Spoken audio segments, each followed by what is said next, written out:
হিসাবে মেয়ের জন্য আলহামদুলিল্লাহ বলছেন, আপনার বউটা আপনার শ্বশুরের মাইয়ারি। বুঝেন না মনে কথাটা? আপনার ঘরের বউ যেটা, এটা আপনার শ্বশুরের মাইয়ারি। সুতরাং একটু ব্যবহারগুলো সেভাবে করবেন আপনার মেয়ের জন্য, শ্বশুর বাড়িতে যে ব্যবহারটা আপনি আশা করেন। আপনি মেয়ের বাপ হিসেবে আপনার মেয়ের জন্য যেই ব্যবহার আশা করবেন, আপনার স্ত্রীর সাথে আপনি সেই রকম সুলুক করার চেষ্টা করবেন, ব্যবহার করার চেষ্টা করবেন। আল্লাহ আমাদের সকলের হাজিরি কবুল করুক, আমিন। আজকের এই আয়োজন কততম? 13তম। কততম?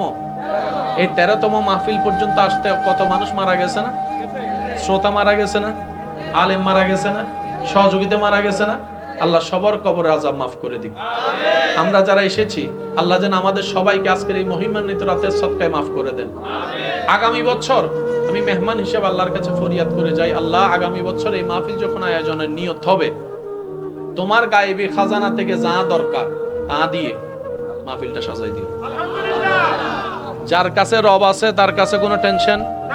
একটু জোরে বলতে হবে, যার কাছে রব আছে তার কোনো টেনশন? আমাদের এত মন খারাপ টেনশন হয় কেন জানেন? আমরা রবের উপর যে পরিমাণ বিশ্বাস করা দরকার করতে পারি না। ছোট ছোট পিঁপড়ারে খাওয়াই কে? তো জোরে বলবেন না? উনি ছোট ছোট পিঁপড়ারে খাওয়াইতে পারে। পারে তো, বলেন না পারে তো? বাস এই পারার উপর বিশ্বাস রাখি। আমরা বেশিরভাগ মানুষ মনে হয় চাকরি না করলে খামো কি, ব্যবসা না করলে খামো কি। ঘরে অসুস্থ মানুষ আসেনি, টাইমে টাইমে খাবার পায়নি, উনি তো কোনো চাকরিও করে না, ব্যবসাও করে না।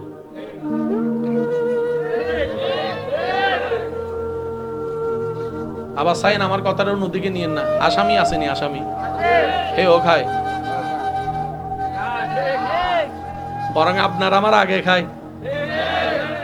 আপনি আমি রাতের ভাত খাই রাতের 9টা 10টা 11টায়, তারা আমার ভাইয়া কইতেছে টাইম মতো খায়। আপনি আমি গাম জড়াইয়া খাই, তারা পায়ের উপর পা তুইলা খায়। সেজন্য মাথায় রাখবেন, রব যেহেতু রিজিকের দায়িত্ব নিয়েছেন, এত বেশি হাইপার টেনশনের দরকার নেই। আপনার আমার কাজ কি? সর্বাবস্থায় রবের উপর ভরসা রাখা, সততার সাথে জীবন চলার চেষ্টা করা, যে কোনো বিপদ আপদ মুসিবতে হাসি মুখে ধৈর্য ধারণ করা, সহ্যকে সাথে নিয়ে নিজেকে মজবুত করা, যা পেয়েছি যা পাইনি সবকিছুর জন্য শুকরিয়া করা, আর না পাইলে মন খারাপ না করে সিজদায় পড়ে রবের দরবারে কান্নাকাটি করে নিজের গুনাহ ক্ষমা চাওয়া। এই 5-6টা কাজ করলেই ফিদ দুনিয়া হাসনাতাও ওয়া ফিল আখিরাতি হাসানা। আল্লাহ তাআলা আমাদের সবাইকে কবুল করুক, আমিন। চলেন আমরা নবীর উম্মত সবাই মিলে নবীকে একটু দাঁড়ায় সালাম দিই। ইয়া নবী সালাম আলাইকা। সংখ্যা অডেল, কিন্তু প্রতিশোধের সবচাইতে উচ্চ মাকাম হচ্ছে আপনি কোনো কারণ ছাড়াই চুপ হয়ে থেকে ক্ষমা করে দেওয়া। এবার আপনি বলবেন ক্ষমা করা বলা সহজ, করা কঠিন। একটা কথা মাথায় রাখবেন, আপনি আমি যখন অন্যকে ক্ষমা করি, মূলত তখন আমরা নিজেদেরকে স্বাধীন করে দিই।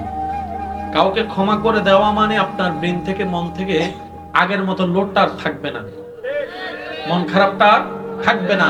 আপনি যখন রবের সন্তুষ্টি হাসিলের লক্ষ্যে অনেক বড় পাপীকেও মাফ করে দিবেন, এই আশায় আমি আজকে তাকে মাফ করে দিচ্ছি, দায়ী থেকে মুক্ত করে দিচ্ছি, আমিও তো হাজার গুনার অপরাধে আমার রবের দরবারে, আমি এই আশায় মাফ করে দিচ্ছি, আল্লাহ যেন আমাকে মাফ করে দেয়। সুবহানাল্লাহ। সেজন্য জীবন চলার পথে যাই হোক, ঝড় তুফান যত কিছুই আসুক, জীবন যেহেতু আছে ঝড় তুফান তো থাকবেই। চুপ হয়ে সরে যান, নীরব হয়ে বসে যান, অপেক্ষা করুন রবের পক্ষ থেকে ফয়সালা আসার জন্য। সবকিছু নিজে করতে যাওয়া ঠিক নয়, কারণ আমরা বেশিরভাগ মানুষ, আপনারা আপনার সাথে একমত হবেন, আমরা খাজনার চাইতে বাজনাটা একটু বেশি করি। যা করতে যাই বরাবর করতে না পারলেও বিগড়াই আসি ঠিকই। তো সেজন্য রবের পক্ষ থেকে ফয়সালার জন্য অপেক্ষা করবেন, অধৈর্য হবেন না। জীবন যতদিন আছে চলতে থাকুক না, রব যতদিন হায়াত রেখেছেন, পৃথিবীর কেউ চাইলেও কি আপনাকে পৃথিবী থেকে পাঠিয়ে দিতে পারবে? জোরে বলেন, পারবে? আর আপনার যদি হায়াত শেষ হয়ে যায়, পৃথিবীর সব মানুষরা মিলে কি আপনাকে ধরে রাখতে পারবে? বাস ফয়সালা শেষ তো। যতক্ষণ রব্বুল আলামিন চায় থাকবো। করোনার মতো কঠিন ভয়াবহতা এই জিনিসটা বারবার প্রমাণ করে দিয়েছে। অনেকের মুখে মুখে হয়েছে, বেডরুমের মানুষ যেখানে কেউ যেতে পারে না সেই মানুষ মারা গেল করুণায়, আর রাস্তায় খেটে খাওয়া মানুষ এখনো বেঁচে আছে। সেজন্য প্রিয় ভাইয়েরা, অস্থির হওয়ার দরকার নাই, যা হওয়ার হবে দেখা যাবে। অতীত নিয়ে ভাবনা নয়, অতীত নিয়ে চলবে তওবা। ভবিষ্যৎ নিয়ে এত টেনশনের দরকার নাই, তাওয়াক্কুল করেন রবের উপরে। সততার সাথে জীবন থাকবে, নবীর প্রেম অন্তরে নিয়ে দরুদ থাকবে। আওয়াজ দিয়ে বলুন, কঠিন জীবন সহজ যিনি করে দিবেন তিনি কে? আল্লাহ তাআলা আমাদের সবাইকে নিয়ামত নেওয়ার তৌফিক দান করুন। আজকে রাতে ক্ষমা পাওয়ার ইচ্ছা আছে? তাহলে আমরা প্রথম ধাপটা এগিয়ে যাই। আল্লাহ ক্ষমা কারে করে? যে অন্যরে ক্ষমা করে। আপনাদের জীবন অনেক মানুষের কষ্ট দিছে, কারণেও করেন, আছে না নাই? কোন প্রকার দাড়ি কমা ছাড়া, যার চেহারা এখন আপনার চোখে ভাসছে, যার নাম আপনার মনে আসতেছে, তারে মাফ করে দেন। আল্লাহর দিকে তাকায়। যারা যারা আল্লাহর দিকে তাকায় মাফ করতে পারবেন তারা একবার বলেন আমিন। আর একটু জোরে বলেন আমিন। এবার চোখটা বন্ধ করে সেই মানুষের নাম চেহারাটা স্মরণ করে একবার বলেন আমিন আমিন আমিন। এবার বলেন আল্লাহ আমার কষ্টদাতা দুশমনকে তোমার সন্তুষ্টি হাসিলের জন্য তোমার দিকে তাকায়, তোমার বান্দাকে বিনা কারণে মাফ করে দিলাম। আল্লাহ আমিও তো বড় অপরাধী, তুমি দয়া করে আমাকেও বিনা কারণে মাফ করে দাও। এবার বলেন, আপনি কি মাফ করছেন নাকি মাফ নিছেন? বুঝে বলবেন, আপনি কি মাফ করছেন নাকি মাফ নিছেন? মাফ নিছেন। অন্যকে মাফ করা মানে নিজের পাপ না মাফ পাওয়া। সুবহানাল্লাহ। বুঝছেন? সেজন্য কোনো কারণ রাখবেন না। আল্লাহ তাআলা আমাদের সকলের হাজির কবুল করুক, আমিন। এই এলাকার আশেপাশে যত মাহফিল আছে আল্লাহ মাহফিল কবুল করুক, আমিন। এই মাহফিলের সহযোগিতাকারীকে কবুল করুক, আমিন। চলেন, আমার নবীর উম্মতরা আসেনি? প্রস্তুত আসেনি? নূর ওয়ালা আয়া হে, নূর লেকর सारे आलम में ये देखो कैसा नूर छाया है। अस्सलातु अस्सलामु अलैका मोबाइलेर फ्लैश लाइट गुলো চালা, মোবাইলের ফ্ল্যাশ লাইট। अस्सलातु সবাই সবাই সবাই আলাইকা ইয়া হাবিবাল্লাহ। अस्सलातु वस्सलामु আলাইকা ইয়া রাসূলুল্লাহ। अस्सलातु अस्सलामु আলাইকা ইয়া হাবিবাল্লাহ। सरकार की आमद मरहबा, दिलदार की आमद मरहबा, हुजूर की आमद मरहबा, पुरनूर की आमद हवा मरहबा या मुस्तफा, मरहबा या मुस्तफा। अस्सलातु वस्सलामु अलैका या रसूलल्लाह। अस्सलातु अस्सलामु अलैका या। কবরে হাসরে কি হবে আমার? সবাই সবাই কবরে হাসরে কি হবে আমার?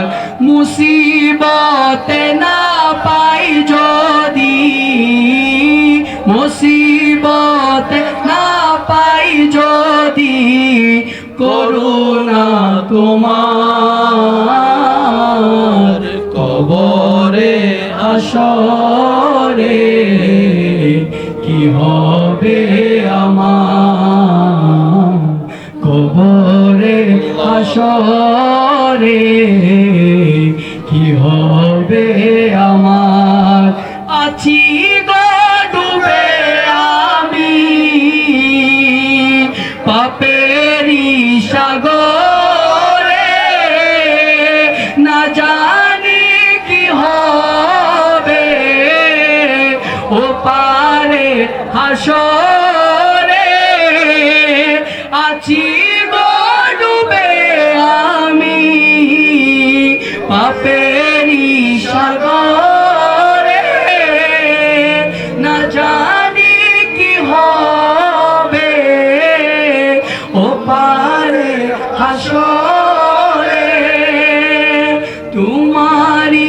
সুপারিশ বিনে, তোমারি সুপারিশ বিনে কেমনে হব পার কবরে হাসরে কি হবে আমার।